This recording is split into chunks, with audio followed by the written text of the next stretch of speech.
para você. O outro, seja lá quem for, inventa que você precisa. E aí ele influencia, ele entra dentro da tua cabeça e diz que se você não tiver aquela roupa, se você não tiver aquele tênis, se você não tiver aquele relógio, você vai ficar muito mal. O grande responsável nos últimos tempos por isso são as chamadas mídias. Quando a gente fala em mídia, a gente está falando do rádio, a gente está falando da televisão, a gente está falando do cinema, a gente está falando da revista. Então, esses meios de comunicação, que a gente chama mídias, estão aí para vender coisas ou ideias. Livro também vende ideia, revista vende ideia, programa de religião vende ideia. E o que ele olha, quando ele olha para você, ele vê, não interessa quem você é, não interessa o que você sente, não interessa o que você pensa. Ele olha para você e fala assim: Wesley, quero saber se chama Wesley, Joaquim ou Mané.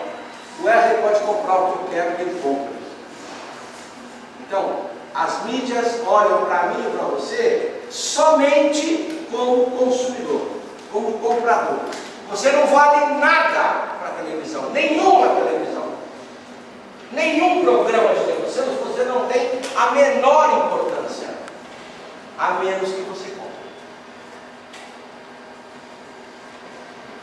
Quais são as origens desse consumismo? Por que aconteceu isso com a gente? Os nossos bisavós não viveram nesse mundo. Há 100 anos atrás não era assim. Há 60 anos atrás não era assim. Por que virou isso? Porque as origens do consumismo, para atender os interesses de quem quer vender e transformar você num comprador contumaz,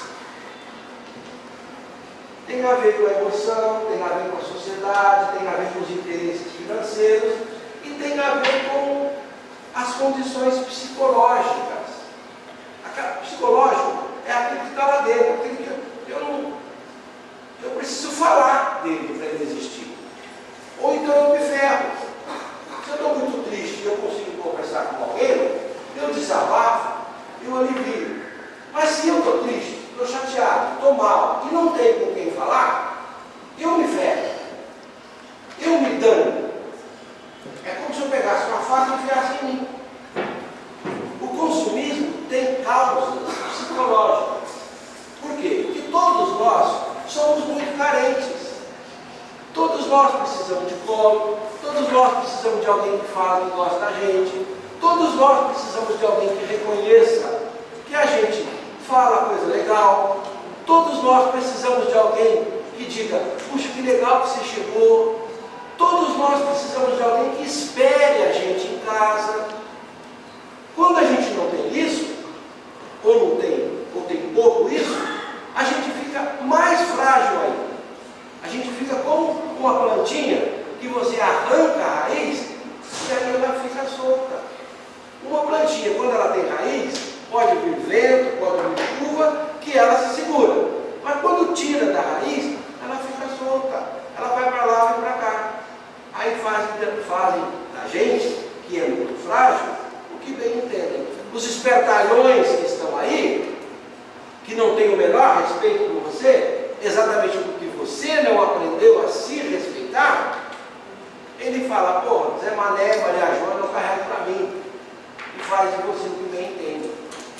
E você fica alegrinho ainda, achando que está na moda, que está melhor que o outro, se achando gostosão, se vendo no direito de diminuir os outros, de falar do cabelo do outro, da bunda do outro, do peito do outro, da falta de bunda, ou do cabelo, da magreza, da gordura. Você se acha no direito de ficar dedando os outros.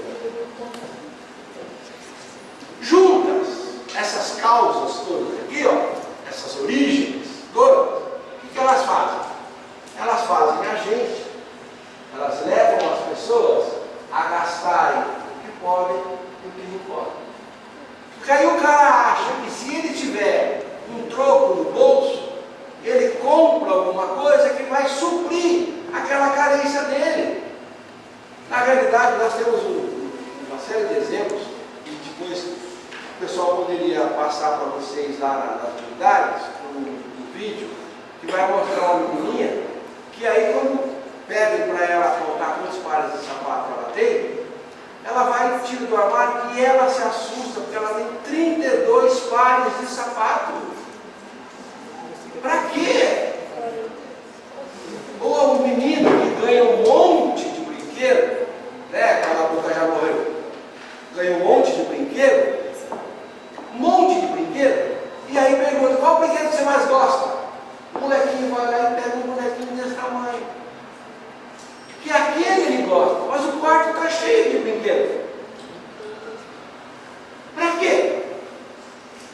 Então, junto faz a pessoa achar que se ela tiver um trocadinho no bolso, ela vai lá e compra alguma coisa, ela satisfaz essa carência. O que essa menininha queria? O que esse moleque queria? Por que ele gostou daquele brinquedinho? Porque seguramente aquele brinquedinho, bonequinho pequenininho, quem deu, mostrou carinho. O que ele precisava era de carinho. Não era daquele monte de pacote. Muito bem. Para terminar. Quais as consequências desse consumismo? Eu botei 4. Primeira delas, alienado. O que é o sujeito alienado? É o sujeito que está cortado no meio. Ele não se reconhece nele. E se ele não se reconhece, ele não se respeita, ele não se valoriza, qualquer um faz dele que eu entender. Alienação é uma doença psíquica forte. Segunda consequência, o carinha vai trabalhar em qualquer coisa, desde que ele tenha um salário, seja do tamanho que for, ele vai fazer qualquer negócio. E aí ele é explorado, porque ele não percebe que ele trabalha para ganhar o salário dele algumas horas. E o resto do mês ele dá de graça para o patrão. Ele dá de graça. Ele não se valoriza, por que o patrão vai valorizar ele? Ele não se respeita, por que tem um sujeito lá, um filósofo chamado Heráclito, lá no século 700 anos antes de Cristo, que é um dos primeiros filósofos que a gente conhece, ele disse assim, eu tenho nojo de escravo. Escravo custa. Ó, que cara mais desumano. Ele que é desumano.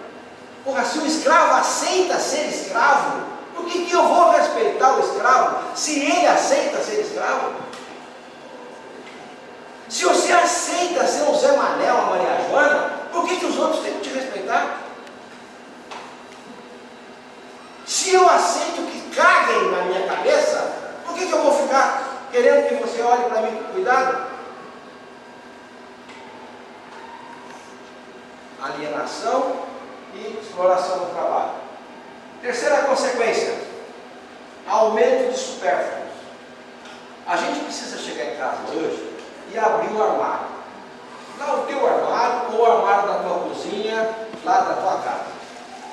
Veja lá a quantidade de coisas que tem, que se você usou uma vez foi muito. Está lá. E isso você acha que porque tem muita coisa, você acha que é melhor que o outro. Então o que acontece? Esse aumento de supérfluos contribui para que as relações sociais sejam degradadas. Ou seja, vocês já viram o quanto de crianças, se vocês já passaram por isso, que fazem os pais ficarem doidos no supermercado, porque eles querem comprar, se jogam no chão, berra, grita, aí o pai fica nervoso, a mãe levou o moleque para o templo do consumo, o moleque quer tudo, aí apanha, aí o pai briga com a mãe briga com o pai, se ofendem. As relações sociais humanas vão para o saco por causa do presente que a criança quer ganhar e o pai não quer comprar e a mãe acha que deve, o pai não tem dinheiro, não sei o quê. Aí vai lá e faz dívida. Ou você mesmo faz isso.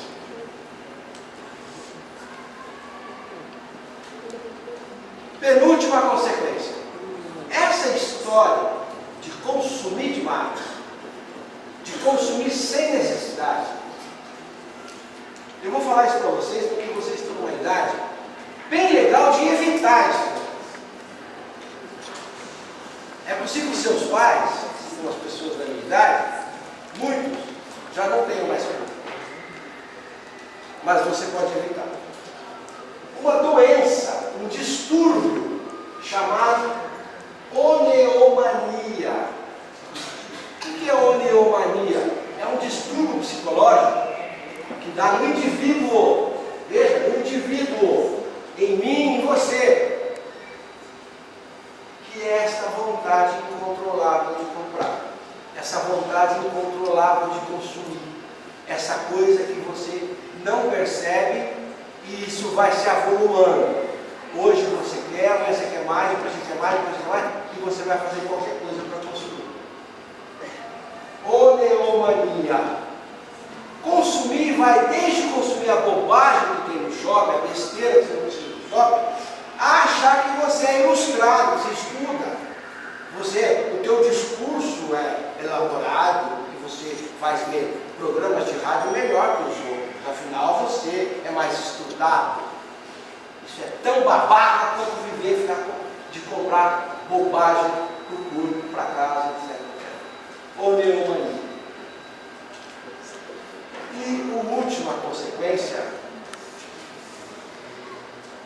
que justifica tudo isso que a gente está falando, é que o consumismo provoca o distúrbio do planeta. Eu comecei falando que se todos nós consumíssemos como os caras que moram nos Estados Unidos consomem, nós precisaríamos de 5 planetas para jogar o lixo. O distúrbio no planeta é o que a gente chama de degradação ambiental, né? Ou seja, o desperdício e o lixo. Agora, esse lixo que a gente, orgânico e inorgânico, esse monte de lixo que a gente produz, percebe que ele só é possível por causa da ideia lixo que está na nossa cabeça de consumir, da pior ideia lixo que pode existir, que é essa necessidade de consumir? Muito bem. E aí? Tem como você consumir? Tem como a gente sair dessa armadilha? Tem como a gente driblar essa situação? Tem. Eu, você, meu amiguinho aí do lado, cada um de nós, precisamos aprender a diferenciar o que é desejo e o que é necessidade.